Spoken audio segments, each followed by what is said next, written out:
mathematics. So before we jump into our topic or discussion this morning, I will show you something in order to reflect something in your mind, what comes into your mind when you see or saw this picture. So let me show you this one. Okay guys, so as you can see in the presentation, there is a question. So the question is, what can you observe in the figures? So please see the photos or the moving photos and look or think of what comes in your mind when you see these pictures. Fraction. Okay, fraction. How can you say na it is fraction? Paano mo masasabi o bakit sabi mong fraction siya? Kaya natin, ma'am. Basan na buo, ma'am. Okay, so as you can see, the figures or the photos in this slide, makikita natin na hinati-hati siya. Hinati-hati siya, may hinati sa dalawa, may hinati sa apat, sa walo, and yung mga figure dito sa gilid is may shaded part. So parang siya yung may nire-represent siya. So our topic is fractions. It represents a numerical value which is defined as a part of the whole number. So for the example, this picture is divided into 4 parts. So this shaded one is called the fraction. 1/4. And then this one is divided into 5 parts. So we call this one is fraction 1/5. So the parts of the fractions is first is the numerator, upper parts of the fractions that represent the section of the fraction. So if you can see, this is the numerator, the upper part of the fraction. And then the denominator, the lower bottom part of the represents the total part in which the fraction will be divided. So this is the lower part, so we call the denominator. So okay class, what do we call the upper parts of the fractions? Numerator. And then the lower part of the fraction? Denominator. Okay. Good morning class. So to continue the discussion of Ms. Petterlin, so by the way, I am Jonalyn Banaan. So let's discuss the types of fractions. So kung equal parts ng fraction, equal mansan, types ng fraction. So ang mga types ng fraction are proper fraction. So let's have the definition of proper fractions. When we say proper fractions, ano yung sumasagi sa isip nyo? So proper fractions, a fraction where numerator is less than the denominator. So based on the definition, mas jutay ang numerator kaysa sa denominator. Let's have an example. 1/2. Another example of proper fraction, 1/3, 2/3, 2/3 rather. And kung equal proper fraction, equal man sa improper fraction. So let's have the definition of proper fraction. So fractions where numerators is greater than the denominators. So kung ang proper fraction is mas jutay ang iya numerator, which is the upper part of the fraction, dili naman sa improper fraction, mas jutay naman ang iya denominator, which is the lower part of the fraction. Let's have an example, 2/1. So, masasabi natin na improper fraction siya kasi mas dako ang iya numerator kaysa sa denominator. So, ibig sabihin, improper siya kay jutay ang 1 kaysa sa 2. So, another types of fraction.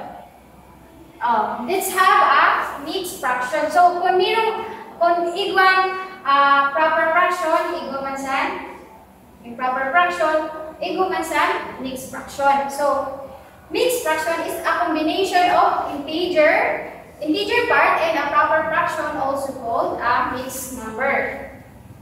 So, sa mixed fraction, dito na from the word mix, pinaghalo. So, let's have an example.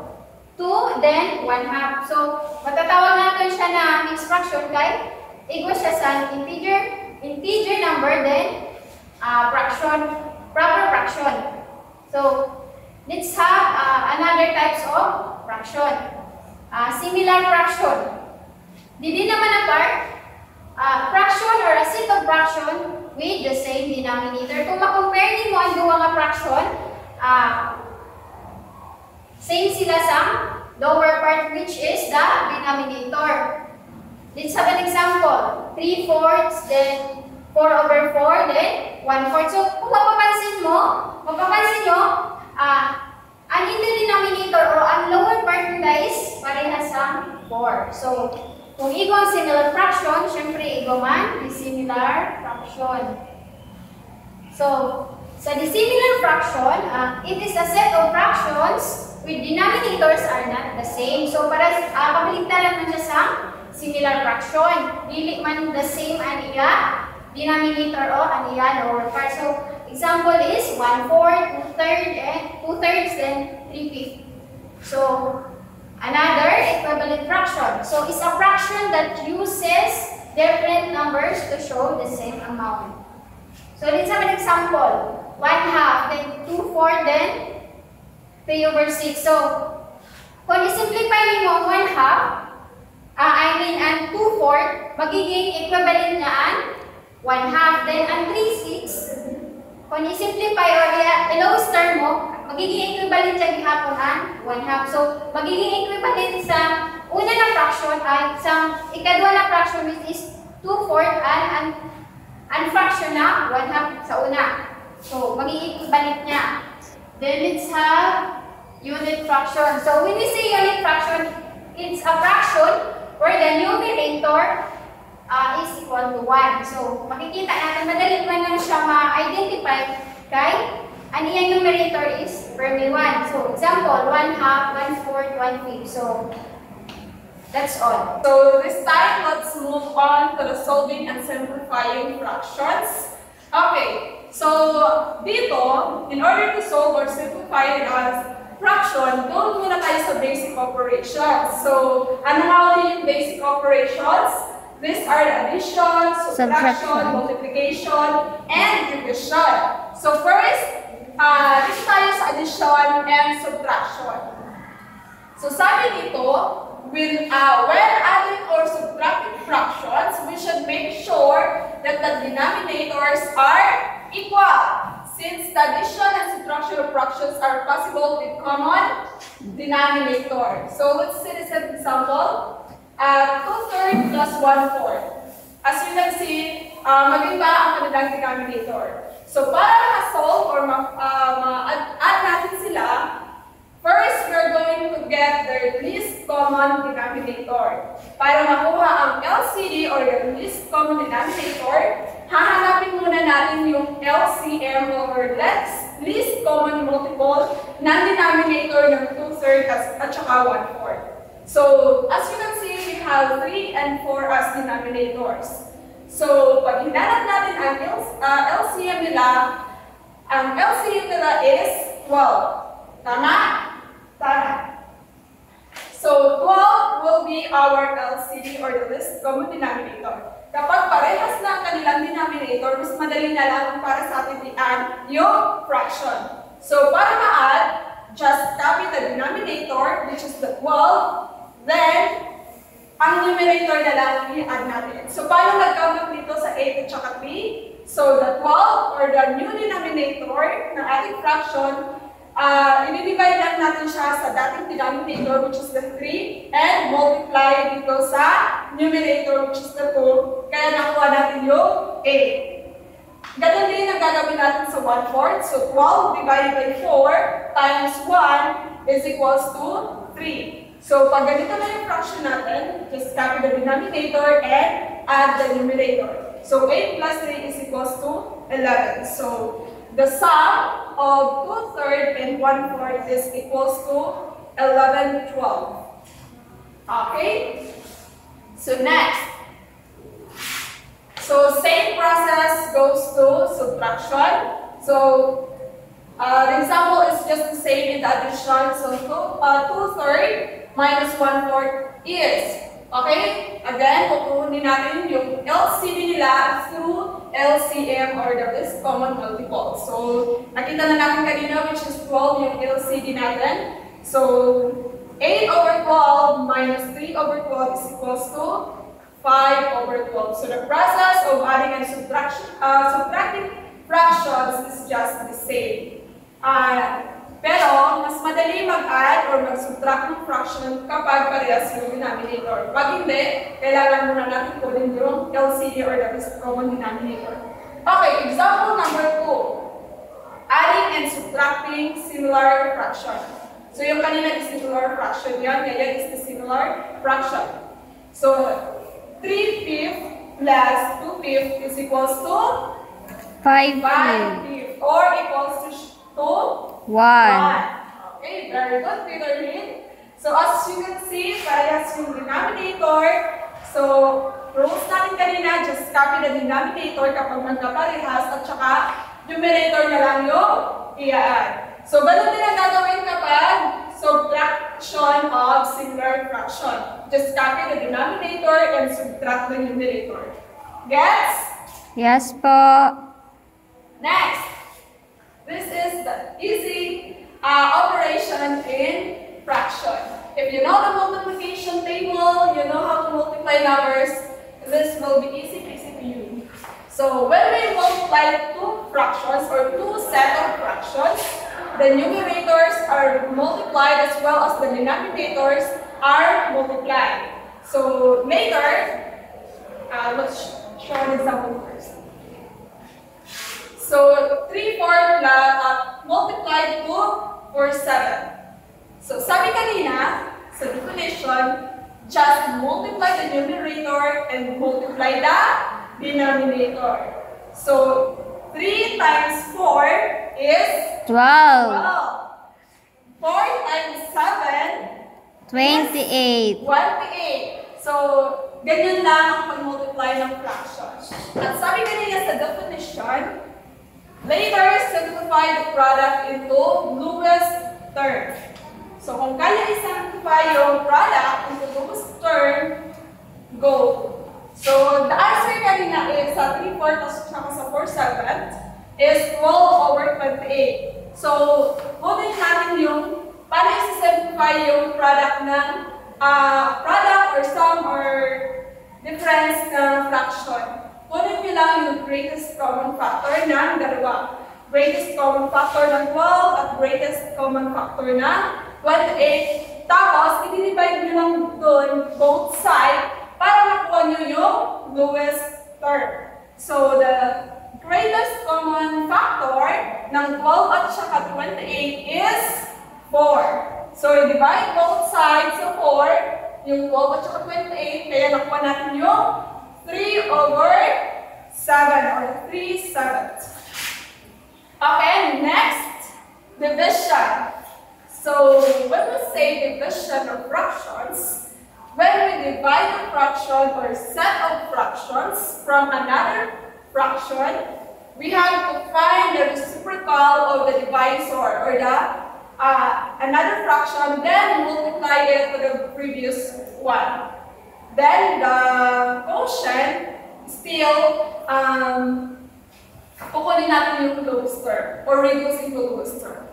So example, 5/7 or 5/7 divided by 1/4. Okay, sabi sa rule kanina, i-reciprocal muna natin yung divisor at saka siya Multiply. So, kanina, in-identify yung pinaragin kung asan yung dividends at saka divisor. Sabi nga, yung 1/4 is a Divisor. So, yun yung i-reciprocal natin. So, 5/7 will remain. Then, ang 1/4 magiging 4/1. Then, change the operation into multiplication. Then, proceed to the rule of multiplication. Just multiply the numerator and the denominator, and the answer is 20/7. So, since hindi na siya ma-reduce into lowest term, ganyan na yung answer niya, pero pwede natin siyang gawing mixed number or the mixed number of 20 over 7 is 230, joke lang. 230 over 7. Am I right? Wrong. 2 and 6, 7. Okay, now let's proceed to the activity. Okay, based from the direction, sabi dito, 1/2 sheet of paper. Not 1/4, not 1 whole, 1/2 sheet of paper. So just give what is being asked. So this is just to test your understanding of fractions. So first, let us identify the type of given fraction. So based dito sa fraction na ito, identify nyo lang based doon sa na-discuss kanina na type of fractions. We have 6 types of fractions. So yun yung sasagot nyo dito. We have improper, proper, equivalent, similar, dissimilar, divided fraction. Pili lang kayo doon kung alin sa sumusunod yung example nito. Next is, solve nyo lang or simplify the following fractions and write your answer in lowest term. Next is, application and real-life equation of fractions. So, sabi nito dito, it's Alex's birthday. His mom surprised him with a big rectangular cake, and his mom cut the cake into 16 equal slices and let the visitors have each slices. So after the celebration, there are 3 slices left. So the task here is to write in fraction the part of the cake that has been eaten by the visitors. So that will be all, class. Thank you. So good morning everyone, I'm teacher Ivan. So a fraction is the representation of a numerical value which is part of a whole. So there is two parts of fraction, I mean. So the upper part of a fraction is called the numerator, and the bottom part of a fraction is called the denominator. Next is the types of fractions. So there is 7 types of fraction in this topic. The first one is the proper fraction, which is the numerator is less than the denominator. The next one is the improper fraction, which is the numerator is greater than the denominator. And the next one is the mixed number. It is the combination of an integer and a proper fraction. And the next one is the similar fraction. So a similar fraction is a type of fractions that has all the same denominator. And the fifth one is the dissimilar fraction. So, in opposite of the similar fraction, the dissimilar fraction is a type of fractions which has the different types or different number of denominators. And the next one is the equivalent fraction. So it is a type of fractions that uses different numbers but shows the same amount of a fraction. And the last one is the unit fraction. So it is a type of fraction that the numerator is always equal to 1. It doesn't matter if the denominator is 2, 3, 4, 5, so on and so forth. But the numerator is always equal to 1. You know,